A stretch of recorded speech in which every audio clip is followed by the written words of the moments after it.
There's so many films that are post-apocalyptic. Our instinct was, let's go the opposite direction. Let's go the direction where you're not seeing cities burn to the ground. It was about, why is this one of the only families that has probably found their way onto the other side of this apocalyptic event? It's not about whether we deserve love, whether we deserve forgiveness. For us to heal and to thrive, we need to extend and receive these things. You articulate things that we're not particularly conscious of, to be completely honest. This is really a film about saying what needs to be said. That is why Quiet Place is so powerful. To make something dramatic, you want to get your characters caught up in a tree, and then all of a sudden you light that tree on fire. A lot of people at the time were like, this is ridiculous. Really? You're gonna make me watch this?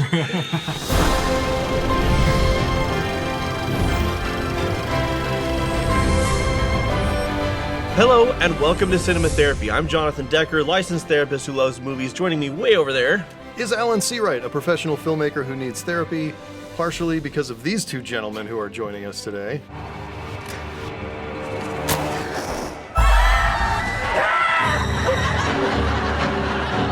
We've got Scott Beck and Bryan Woods. Hello, welcome. Hello. Hey. This is amazing. Thanks for having us. It's good to have you back. We had you join us for a little conversation about Heretic, but now we're in your house. Tell our fans where we're at right now. So right now we are sitting in the big theater of the Last Picture House, which is an independent movie theater that Bryan and I co-own in Davenport, Iowa. It's a place that we built out of the love of communal cinema to encourage people to come to the theaters, watch a movie on a big screen, and then hang out and just have a conversation afterwards. And it's got two screens, but it also has like this rooftop component. We do like rooftop movies. So we're filming a couple episodes today. Our first, we're going to be talking about A Quiet Place, which you two wrote the screenplay for. And I think it's safe to say that was your big break, right? That put you on the map. Yeah. Quiet Place was something, it was an idea that we originally came up with in college. The idea of like doing a silent film and combining our love of like genre along with our love of Charlie Chaplin and Jacques Tati. It was definitely like a script at the time that felt really weird and wacky to us, like to try and make a movie in modern day without having the crutch of dialogue. And yet it felt like a bold swing that we felt empowered to take. So we're going to be taking a look today at the family dynamics in A Quiet Place because we often get people saying, why don't you show us more what it looks like when relationships are good? On our show, we often break down when they're unhealthy. I talk about why and what I would advise characters to do if they were in my family therapy office. But this is just a wholesome, beautiful family story in a universe where you can get gutted any moment, any time. Yeah. Really? You're gonna make me watch this? So, obviously, when this comes out, everyone's talking Jim from The Office directed a movie, but this was all on page first. So, I think John Krasinski's a fantastic director. He seems like a really cool guy, but this was your twisted. You did this to audiences, not him. Well, no, I mean, thank you for saying that. I mean, the reality is, like, an amazing team of people and artists came together to make this film, and it's one of those, like, pinch me moments when you see it all come together and work so well. We just feel super grateful. So yeah, it's something Scott and I we came up with in college while we were at the University of Iowa, and then many years later finally started writing the script. And once we started writing pages, you almost can't talk through this. It's too heavy. Ooh! Ouch. And there goes Alex Kittner.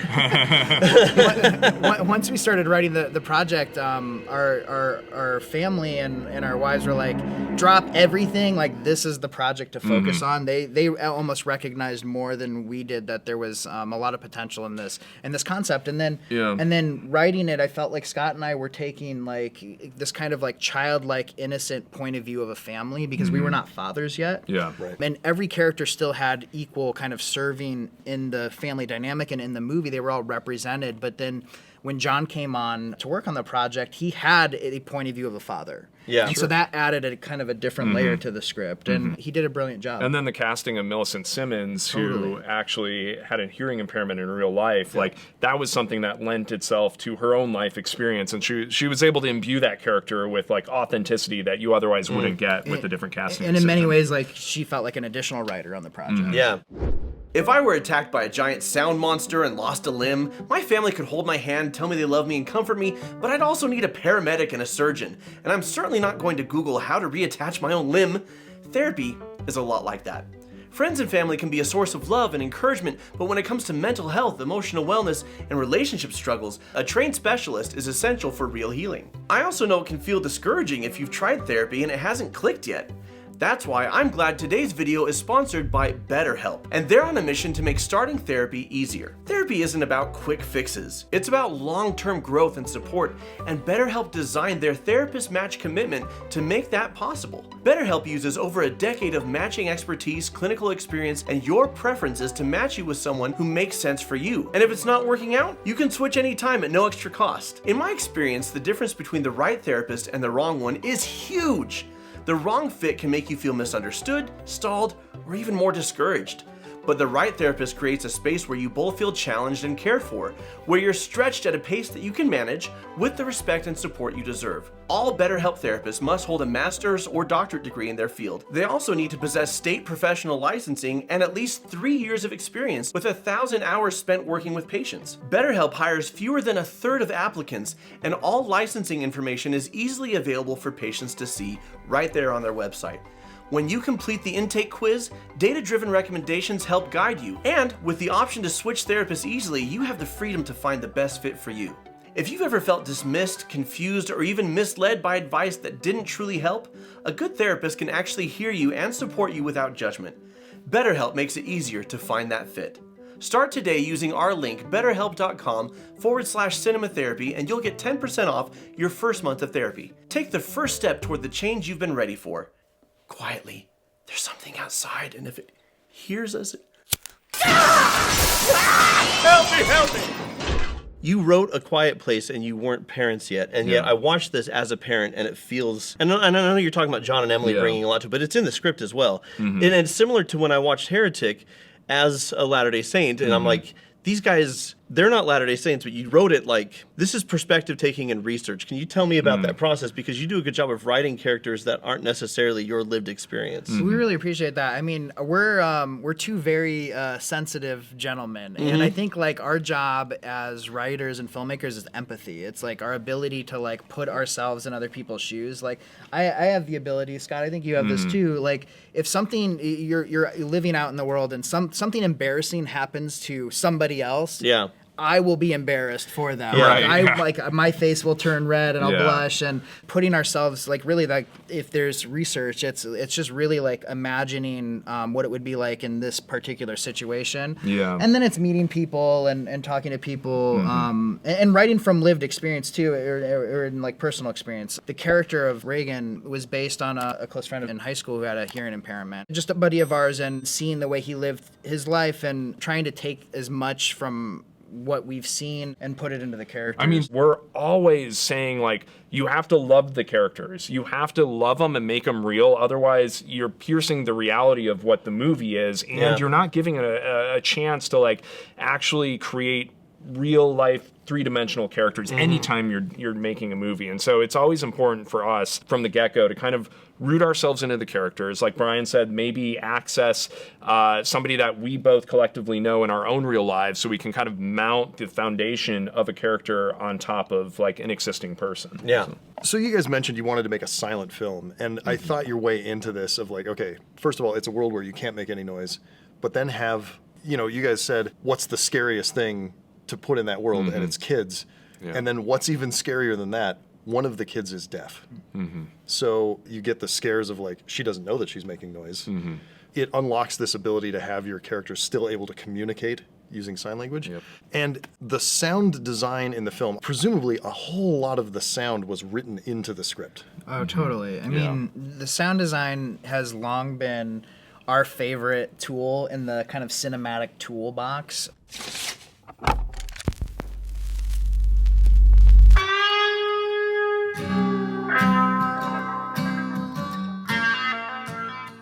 I can tell. I've seen very, it's very unique very to cinema, and it's prevalent. like underrated, right? And I think it comes from growing up in Iowa and making low budget movies when we were kids. You didn't have the resources. The only to thing you create. can do is exactly. make sound. You can't- don't have industrial light and magic. Yeah. That's right. available. We can't conjure up like dinosaurs or Terminators, but what we can do is use sound design to imply a larger world. Sure.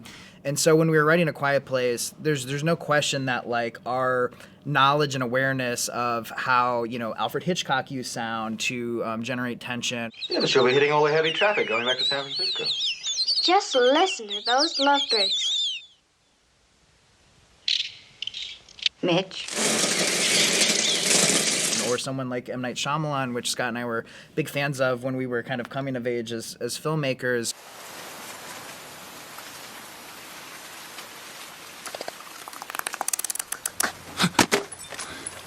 We saw how they use sound to create tension and scares, and we thought, like, man, if you could weaponize that in a movie, if you could figure out how to use sound as the monster ostensibly, that could be really powerful cinematically, and maybe you could even do it on a budget. And at the time, it was a very kind of unorthodox, weird, risky movie. Yeah. Like now, in retrospect, seems obvious, but a lot of people at the time were like, this is ridiculous. Like, this is insane. Like, what are you thinking? And so we wanted to kind of create that experience on the page.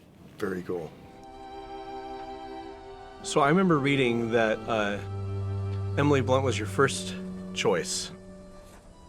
And So I think did this you guys is go a- straight to her? Well, no, So we said, no, we it's said- fortuitous. we- Yeah. So like I think this was Because this is a great scene to showcase why. Yeah, and the script had just I think we had finished right around the time Sicario had come out, and so Emily was like top That of mind. But face right there. she had been in so many movies up to that point that she had like such an incredible career. But Sicario is a movie where you're kind of seeing this like fish out of water, like thrust into this weird situation where she's trying to gather information, and so much of her nonverbal abilities in that were really showcased, and she fortuitously found her way in A Quiet Place when the script first went to John Krasinski, and John read it, and then we heard this all through our agents right after they had seen it, and he had passed it to Emily, and we're like, oh, I guess they were just hanging out or something, not knowing that they were married in real life. Oh, really? And so that was a newsflash to us. And then Emily came on board with that. And so it was this package with John and Emily. And it was one of those like pinch me moments where you had a vision of what it could be, but it felt always unattainable. And then she agreed to do it. It's crazy because when we first sat down with the producers of this film, everybody always dream boards. Everyone's like, so if you could like cast anyone, who would you cast? And you just say crazy, like, like, I don't know, like Emily Blunt would be great. I mean, we'll never get Emily Blunt, but that will be like, we literally have that Emily conversation. Blunt type. Yeah, exactly. That's exactly. It was Yeah. an Emily Blunt type. And then, so it's like, it's totally surreal to see her in this.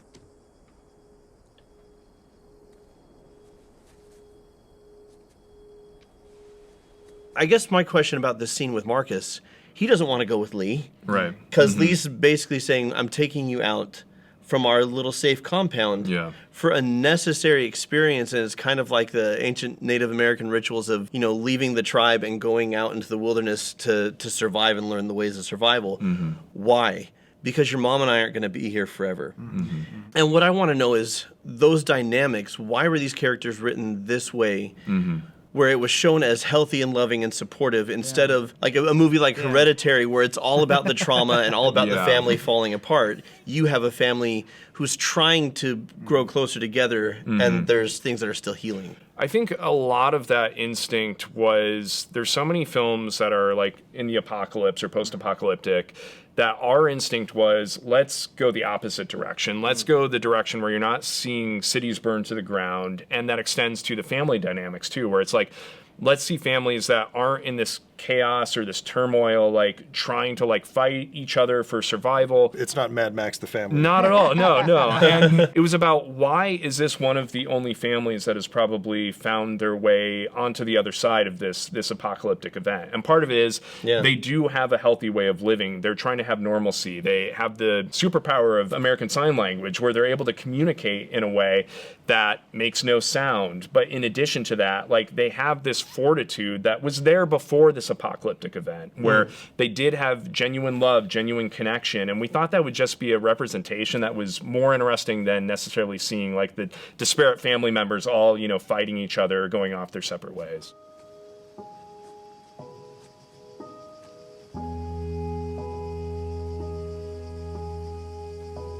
This is, again, such an incredible piece of writing to nail these two different types of kids and their different reasons for wanting to go. And I'm so impressed, guys.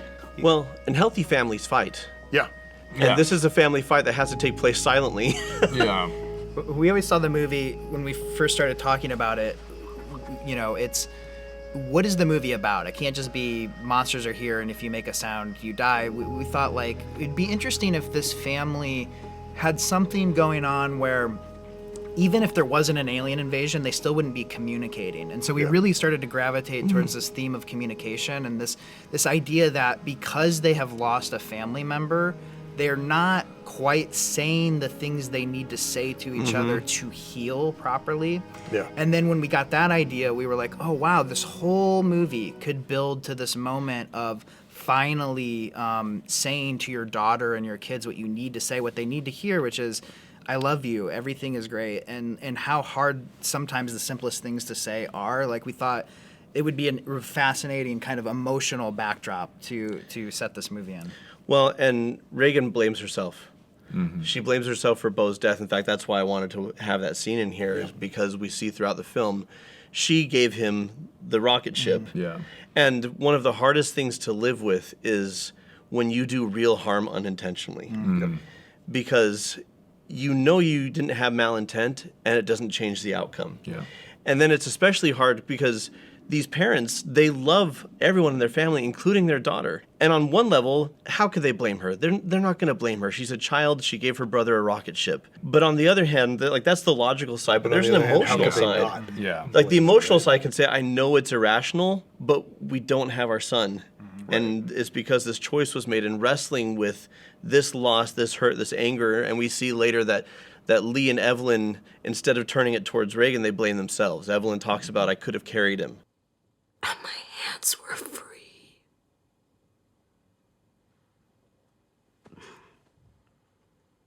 I was carrying the bag, but my hands were free. You have to stop.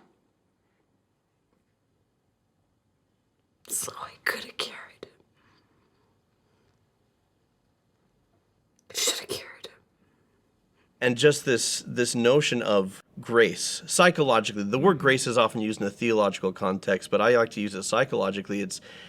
It's not about whether we deserve love, quote unquote. It's not about whether we deserve forgiveness. It's the simple fact that for us to heal and to thrive, especially in a family dynamic, we need to extend and receive these things. My take on it is Lee struggles to tell Reagan that he loves her and that he doesn't blame her because he does love her and he knows he shouldn't blame her, but he's probably still wrestling with that. Yeah.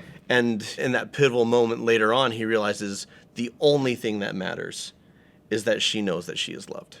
And it's just so beautifully told, and it's one of the reasons that it works so well is because it's so obvious from Reagan, right? She's a kid. She can't hide what she's feeling. Yeah. I see the character of Lee as somebody who may have been more openly affectionate before hell broke loose. Right. And now his whole focus is the burden and the privilege, but of keeping everybody alive. Promise me. You will protect them. And I think Evelyn sees, okay, well, if he's going to do that, I have to make sure everyone feels loved.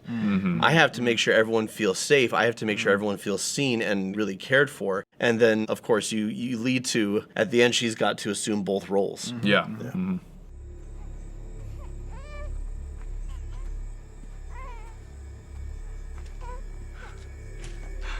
Oh my gosh, you guys.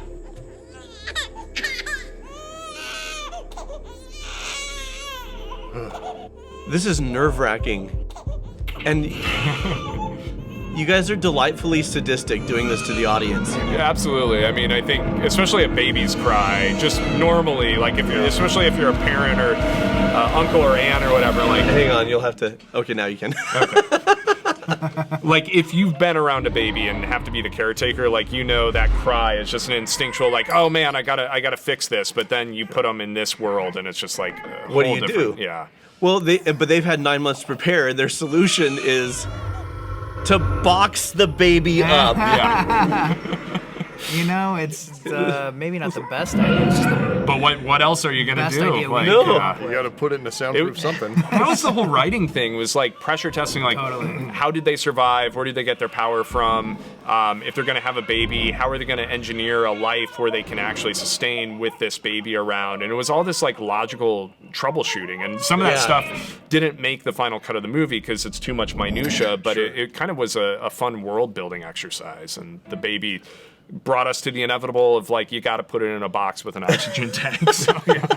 It's the Martian, right? You were going to Yeah. science the Yeah, exactly. In your face, Neil Armstrong. The whole idea behind like just amping up the tension over and over again comes from two places. One, our love of Speed, the wonderful 1994 movie with Keanu Reeves, where something bad happens every 5 minutes and you got to escalate it. And I think the other element was just knowing, like, to make something dramatic, you want to get your characters like caught up in a tree, a really high tree, and then all of a sudden you light that tree on fire, and the fire just keeps creeping up and up and up, and you're left with this like metaphorical question of like, how are they going to escape? And so for us, it was like, you make a sound, you die. Now you have kids. Oh, now let's have a pregnancy, and that baby's going to be born when the events happen, and then she's going to step on a nail. Yeah. And then the house is flooding. Like, it was just like, how can we make this worse and worse? And almost a challenge I think we try to face every movie is like, can we write ourselves into a corner and then figure out a way out of that without necessarily knowing that before we go to the And sometimes page. it takes months to get out of that Yeah. corner. Like, Yeah. in fact, like I'm thinking about, like, we're writing something right now, and it's like you write yourself into a corner, and the harder it is to get out of that corner and the longer it takes you to figure it out, usually the more satisfying for the audience, because then they can't snap a solution out right away, just like you.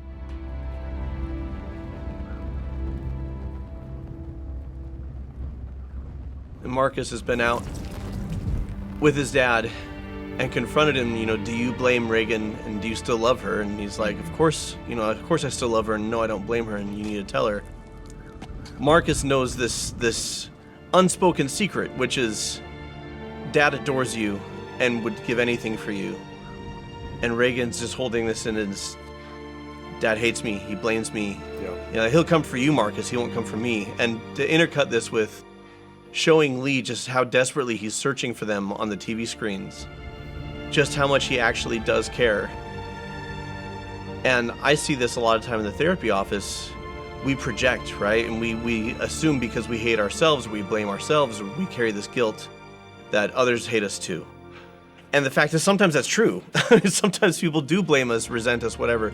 So how important is it to not leave things unsaid when it comes to affection, when it comes to forgiveness, when it comes to how much another person belongs?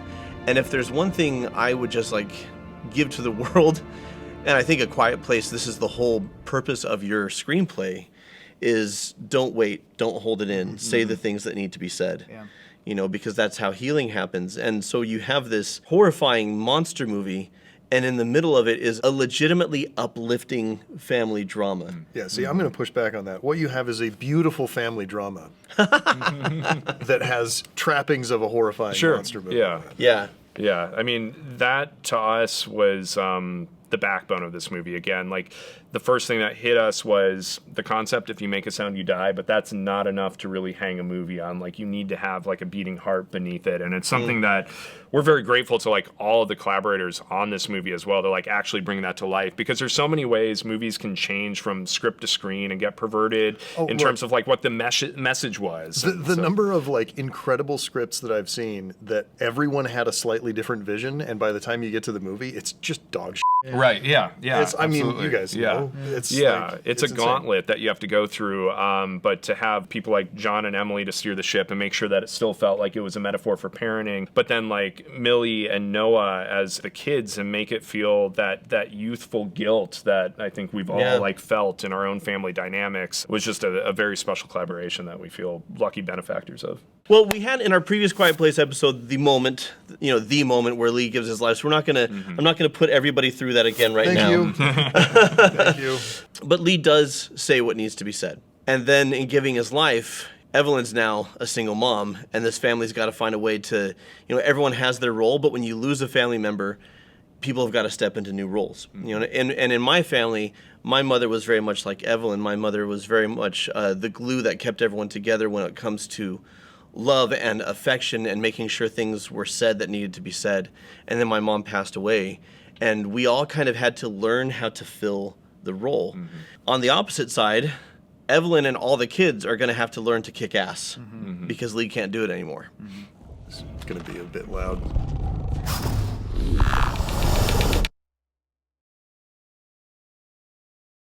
See What? yeah. No, I assume it was on the page that there's POV stuff from Reagan's perspective where you don't hear anything. Yeah, there's times where like the world goes silent is the way to communicate that, Yeah. and just try and figure out what that sonic roadmap really is, so to speak, to figure out where your dynamics are, where it should really feel like full and lush in terms of sound design, and when you want to like rein it in and just really concentrate on what the character is thinking or doing, make it internal. Yeah. Did you have an idea for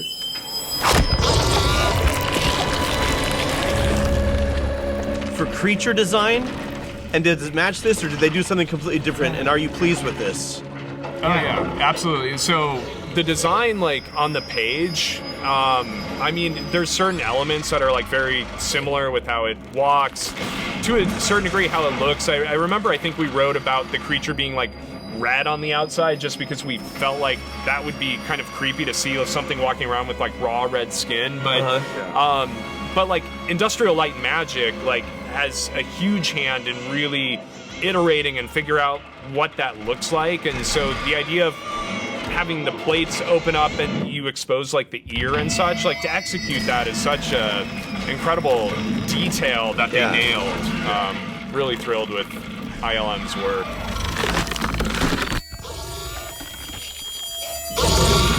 Well, just, growing up as movie dorks, to have your creature that you came up with, and then it's like, oh, yeah, and ILM's doing it. Yeah, of course, yeah. Like another pinch me moment. Yeah.